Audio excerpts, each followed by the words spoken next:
Magandang araw po sa ating lahat. Narito ang ating weather update. Southwest monsoon ang nakakaapekto sa malaki pong bahagi po ng ating bansa. Samantala, inyong mapapansin yung makakapal na kaulapan dito sa may east ng ating east ng Mindanao. Ito po ay dulot ng trough ng bagyo o extension area ng bagyo na binabantayan po natin nasa labas ng Philippine Area of Responsibility. Ang bagyong Bibingka o international name na Bibingka ay kasalukuyang nasa layong 1,750 kilometers hilagang silangan ng Eastern Visayas. Napanatili ang kanyang kategoryang tropical storm, kung saan ang lakas ng hangin ay umaabot sa 85 kilometers per hour. Ang magiging tatahakin ng bagyong Bibing o may international name Bibingka ay northwestward at dadaan po yan sa may right corner ng ating Philippine Area of Responsibility. At maaaring po sa Biyernes ng gabi ay pumasok ito sa ating PER. Kapag nasa loob ng ating bagyo o binabantayan ng bagyo sa PER, tatawagin natin siyang Ferdy. Bagamat ang bagyong ito, kapag napanatili ang galaw sa direksyong northwestward, ay hindi magla-landfall o hindi dadaan sa ating kalupaan, inaasahan pa rin natin na maulan na panahon at may mga pamisa-misa malalakas na hangin, dulot ng habagat, kung saan inaasahan po natin palalakasin nitong bagyo na may international name na Bibingka o magiging Ferdy kapag nasa loob ito ng ating Philippine Area of Responsibility. So nagtatanong, itong trough ba ay naapektuhan na ba itong ating bansa? Opo, naapektuhan na po ang trough ng bagyo sa silangan na bahagi po ng Visayas at silangang bahagi po ng Mindanao. Inyong papansin, nakakaranas po ng maulap na kalangitan at may mga pag-uulan ngayong araw.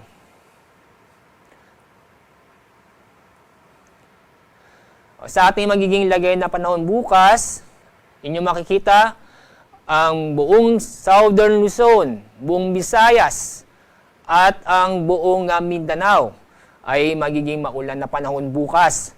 Dahil po yan sa southwest monsoon kung saan inaasahan po natin palalakasin ni bagyong na may international name Bibingka. Kaya sa mga nagtatanong anong inaasahan nating pag-ulan, asahan po natin ang moderate to heavy rains.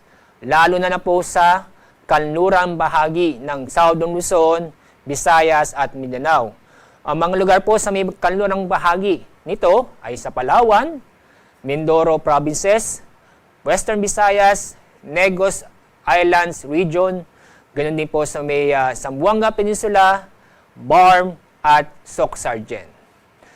Kaya sa ngayon ay mag-ingat na po tayo at alamin na po ang ligtas ng lugar dahil sa inaasahan po natin na pag-ulan, ano po yung mga moderate to heavy rains na posibleng magdulot ng pagbaha o pagguho na lupa. Samantala, itong nalabing bahagi po ng Luzon ay bukas magiging fair weather po tayo. Na kung saan makakaranas ng bahagyang maulap hanggang sa maulap ang ating kalangitan, maliban sa mga isolated na magpag-ulan o mga biglaang buhos na ulan, dulot ng thunderstorm. Ngayong araw, wala tayong gale warning. Dahil sa nakita namin, sa susunod na 24 oras ay magiging banayan hanggang sa katamtaman ang alon ang ating mga karagatan. Pero, sa mga kababayan po na nagbabalak pumalaot sa mga araw nito, mag-ingat pa rin tayo dahil sa magiging maulan po ang ating panahon mula ngayon sa may Southern Luzon, Visayas at Mindanao dahil sa southwest monsoon. Dahil itong southwest monsoon, sa susunod na mga araw ay hindi lamang pong magbibigay ng mga maulan na panahon, ganun din po na malalakas na hangin na kusan magiging maalon ang ating mga karagatan sa ating bansa. Pagdating sa 3-day weather outlook, sa Metro Manila ay magiging maulan na po ang panahon simula po yung Biyernes hanggang Sabado. Dulo po yan ng southwest monsoon.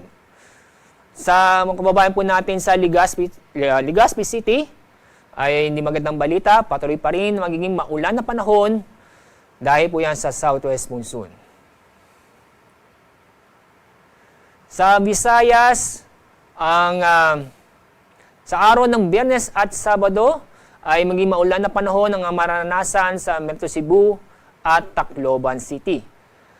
Samantala sa Iloilo City, magpapatuloy na maulan na panahon mula sa Biyernes hanggang Linggo dahil sa southwest monsoon.